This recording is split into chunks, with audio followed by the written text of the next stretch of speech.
السلام علیکم ورحمۃ اللہ وبرکاتہ۔ میرے پیارے آقا علیہ الصلوۃ والتسلیم کے پیارے دیوانوں، خاتون جنت حضرت فاطمۃ الزہرا رضی اللہ تعالیٰ عنہا کی کنیزوں، ہم اور آپ حضور اکرم صلی اللہ علیہ وسلم کی مقدس شہزادیوں کے تعلق سے حکایات سماعت کر رہے ہیں۔ حکایت نمبر 48۔ حضرت زینب رضی اللہ تعالیٰ عنہا مکے سے مدینے کو۔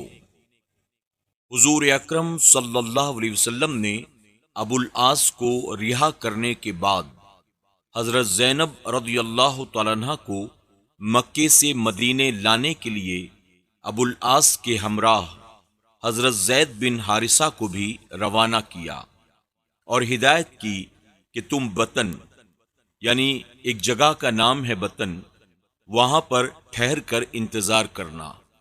جب حضرت زینب وہاں آ جائیں تو ان کو ساتھ لے کر مدینہ منورہ آ جانا۔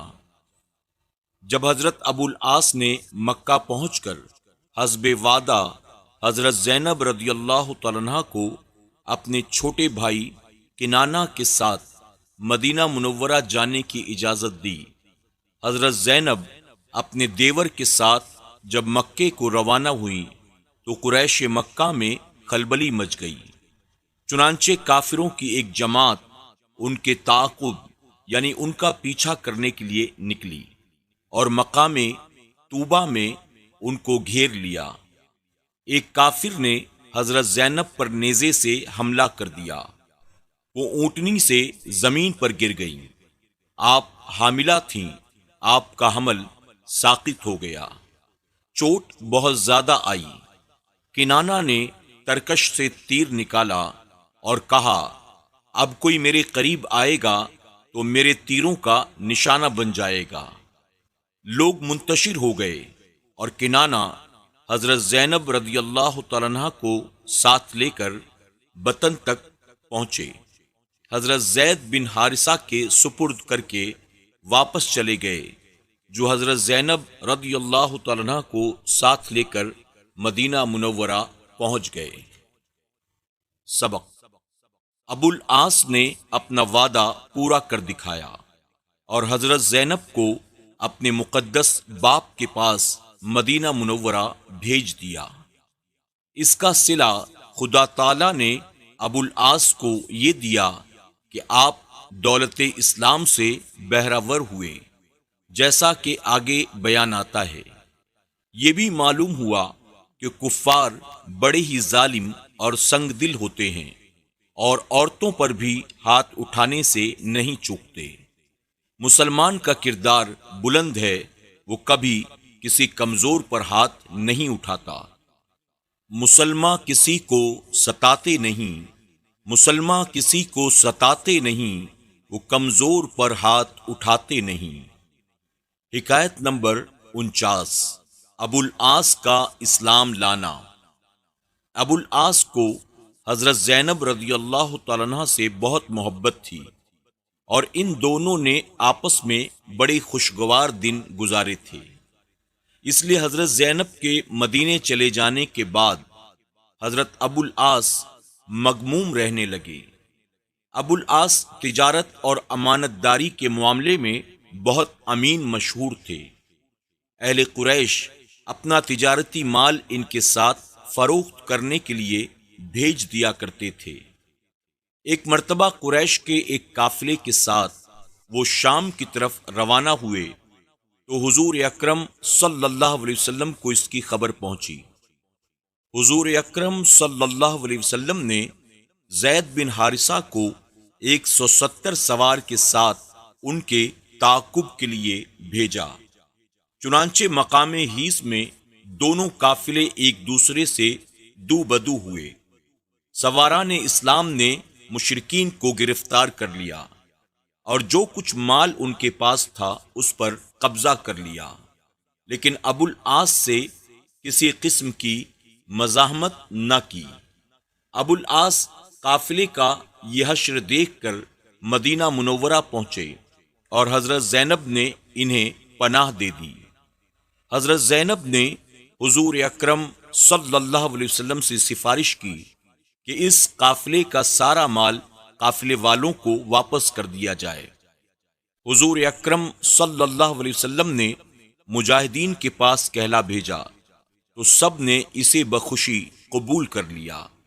اس کے بعد ابو العاص اپنا مال اسباب لے کر مکہ معظمہ پہنچے اور جس کا جو کچھ لینا دینا تھا لے دے کر حساب صاف کیا، اور ایک روز قریش کو مخاطب کر کے کہا، اے اہل قریش، میرے ذمے کسی کا کوئی مطالبہ باقی تو نہیں؟ اہل قریش نے کہا نہیں۔ ابو العاص بولے تو اب سن لو، میں اب مسلمان ہوتا ہوں، یہ کہہ کر اشہد ان لا الہ الا اللہ و اشہد ان محمدن عبدہ و رسولہ پڑھا، اور فرمایا کہ خدا کی قسم، مجھے حضور اکرم صلی اللہ علیہ وسلم کی خدمت میں حاضر ہونے کے بعد اسلام لانے سے صرف یہ امر مانے تھا کہ تم لوگ یہ خیال نہ کرو کہ میں تمہارے مال کو غبن کر چکا ہوں۔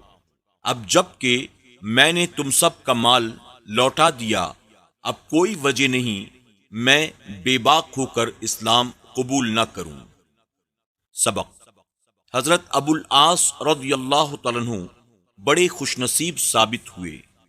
حضور اکرم صلی اللہ علیہ وسلم کی بڑی صاحبزادی کے ساتھ شرف نکاح سے مشرف ہوئے، اور پھر ان کی بدولت نعمت اسلام سے بھی بہرہور ہوئے۔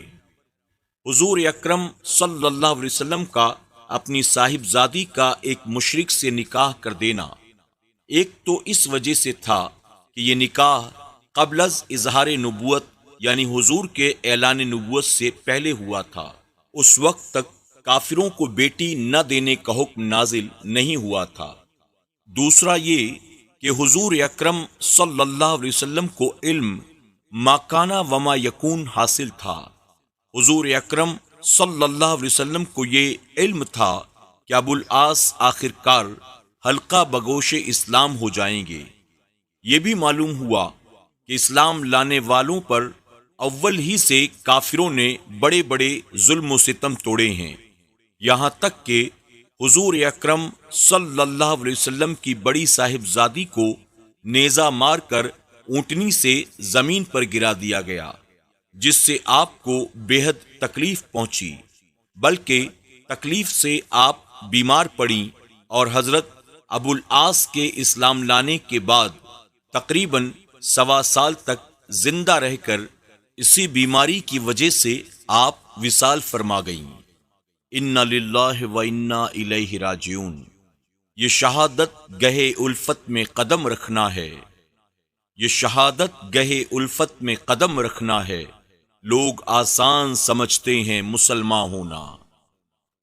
حکایت نمبر 50۔ حضرت رقیہ رضی اللہ تعالیٰ عنہ۔ حضرت رقیہ رضی اللہ تعالیٰ عنہ حضور اکرم صلی اللہ علیہ وسلم کی دوسری بیٹی ہیں۔ حضرت زینب رضی اللہ تعالیٰ عنہ سے چھوٹی اور ام کلثوم وہ خاتون جنت حضرت فاطمۃ الزہرا رضی اللہ تعالیٰ عنہ سے بڑی۔ قبل از اظہار نبوت اور نزول وحی سے پہلے حضور اکرم صلی اللہ علیہ وسلم نے ان کا نکاح ابو لہب کے بیٹے عتبہ سے کر دیا تھا۔ اعلان نبوت کے بعد جب سورہ تبت یدا نازل ہوئی تو ابو لہب اور اس کی بیوی نے اپنے بیٹے سے کہا، اگر تم نے اپنی بیوی رقیہ بنت محمد کو طلاق نہ دی تو ہماری زندگی اور تمہارے ساتھ اٹھنا بیٹھنا سب حرام ہے۔ عتبہ نے بتعلیم حکم والدین حضرت رقیہ کو طلاق دے دی۔ سبق: خدا تعالیٰ کی ہر بات میں حکمت ہوتی ہے۔ خدا تعالیٰ نے نہ چاہا کہ اس کے محبوب صلی اللہ علیہ وسلم کی بیٹی ایک کافر کے نکاح میں رہے، اس لیے کافر کے والدین ہی سے کہلا کر حضور کی صاحبزادی کو اس نکاح سے آزاد فرما دیا۔ اور یہ بات یاد رکھنی بھی ضروری ہے کہ عتبہ سے حضرت رقیہ کا صرف عقد ہی ہوا تھا، ابھی رخصتی نہیں ہو پائی تھی کہ طلاق ہو گئی۔ اس کے بعد حضرت رقیہ رضی اللہ تعالیٰ عنہ کا نکاح حضور اکرم صلی اللہ علیہ وسلم نے حضرت عثمان غنی رضی اللہ تعالیٰ عنہ سے کر دیا۔ حضرت رقیہ رضی اللہ تعالیٰ عنہ کی شان کے مطابق انہیں شوہر مل گیا۔ حضرت عثمان کی کیا شان ہے، حضرت عثمان کی کیا شان ہے، خسر ان کا شاہ انس و جان ہے۔ آج کے درس میں بس اتنا ہی، انشاءاللہ چند نئی حکایات کے ساتھ کل پھر آپ کی خدمت میں حاضر ہوں گے۔ السلام علیکم ورحمۃ اللہ وبرکاتہ۔